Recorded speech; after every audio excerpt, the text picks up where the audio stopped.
Now, Tom Brady and LeBron James. These guys have defied time for so long, but this is the first season you're starting to see cracks in the armor. And my theory behind this is it's not about their bodies. I think these guys take like they put millions of dollars to taking care of their bodies. So that's not the problem. And I think for a lot of older athletes, that is the problem. But these guys have so much money and so many specialists helping them out. It's not about their bodies. I think they still perform pretty well. But for these guys, I think it's distractions. I think Tom Brady just going through like a really rough divorce right now, and it's like during the middle of the season, this is not the time for that to happen. And another like parallel to this is like Hans Neimann.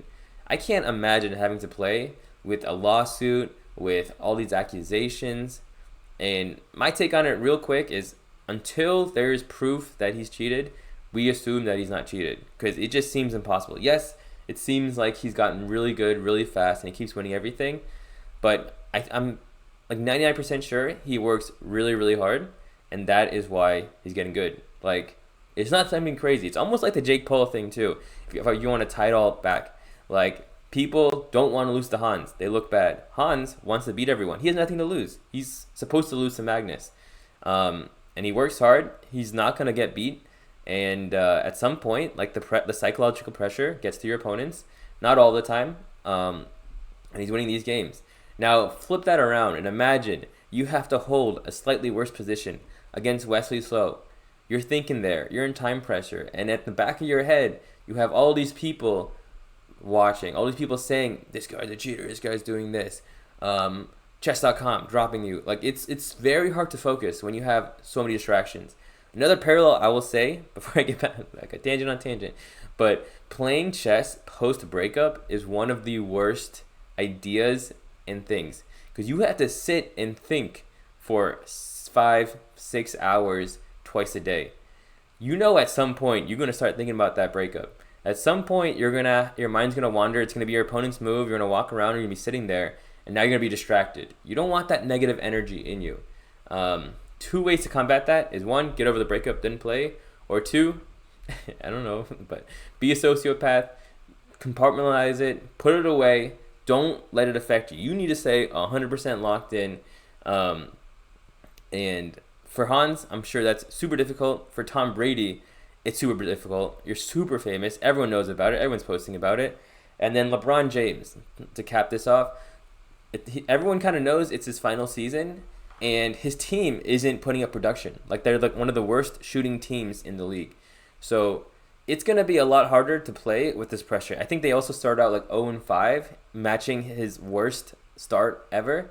Now you have all these people talking, all these people doing this, doing that, saying all these things, and your team's not doing well. That is why I think time is starting to win against these guys. It's a combination of the body being, the body being kind of tired, or like you don't get away with things you got to get away with when you're younger. I think these guys are still doing a phenomenal job.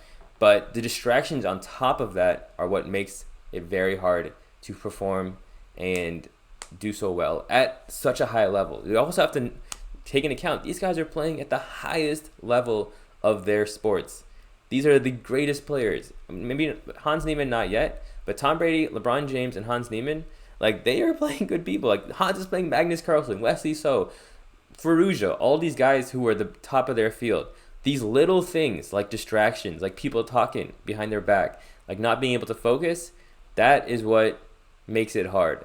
The only person, and I don't know if, I guess maybe the only two people that are really good at it are these guys, Michael Jordan and Kobe Bryant. When Kobe Bryant had that court case against him, dude, that man was balling out. He was taking out his frustrations on the basketball court. So to really, really tune out the distractions, you need to work like psychotically hard.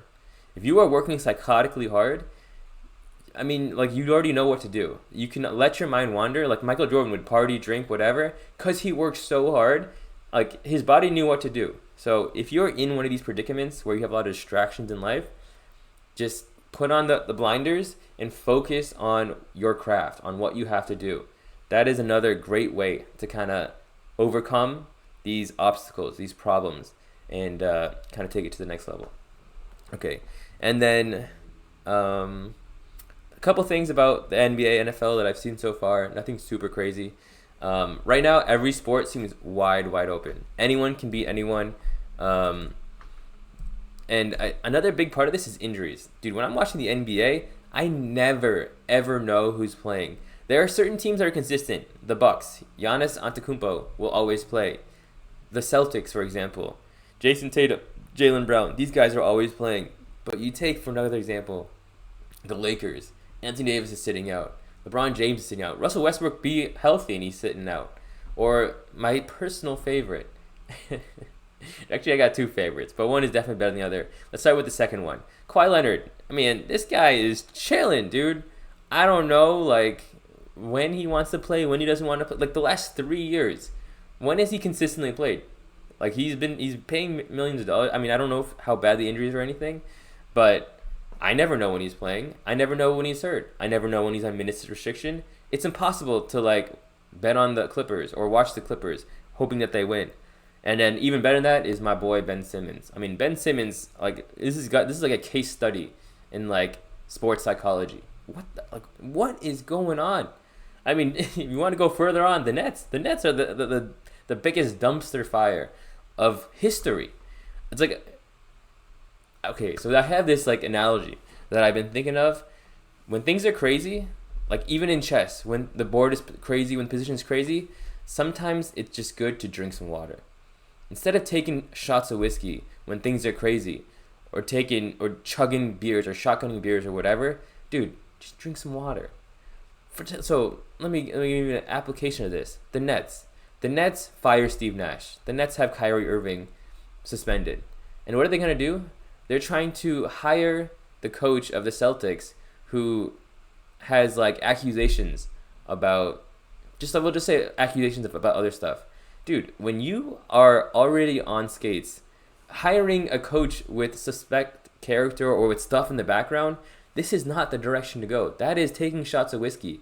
Buddy, you need to drink some water. Find a nice, good coach, someone stable, someone, like, nothing crazy. He's going to instill hard work. He's going to just keep it very straight edge. That's what you want in these positions. The Nets, every single season, are taking shots of whiskey. I mean, they're trading Harden for Simmons. They're getting Kyrie. Like, every year, it's like they have another big move that they're making, and none of it seems good. Another example of this is the Lakers. Like, back in the day, when Kobe Bryant was there, they got Dwight Howard. They got Steve Nash. Like, they're trying to put together these teams. Like, after...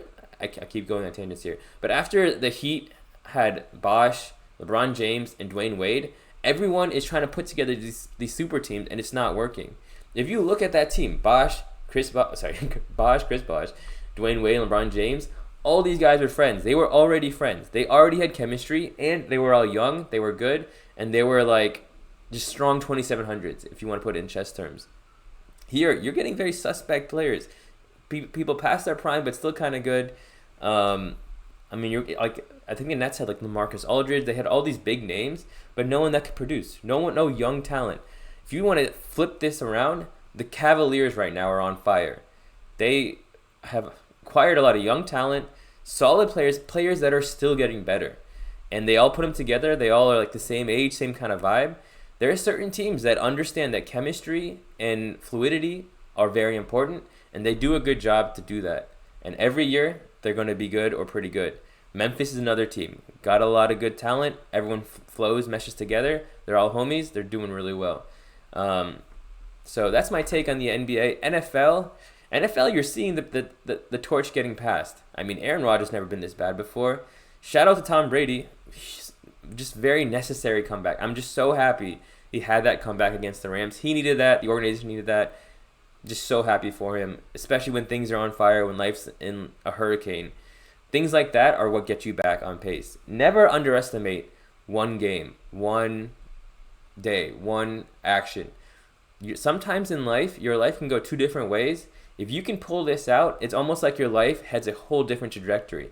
And if you don't, it's almost like your life goes in the opposite direction all the way. So never underestimate every opportunity you get, because you never know which one can really turn things around or really make an impact or really take you to the next level.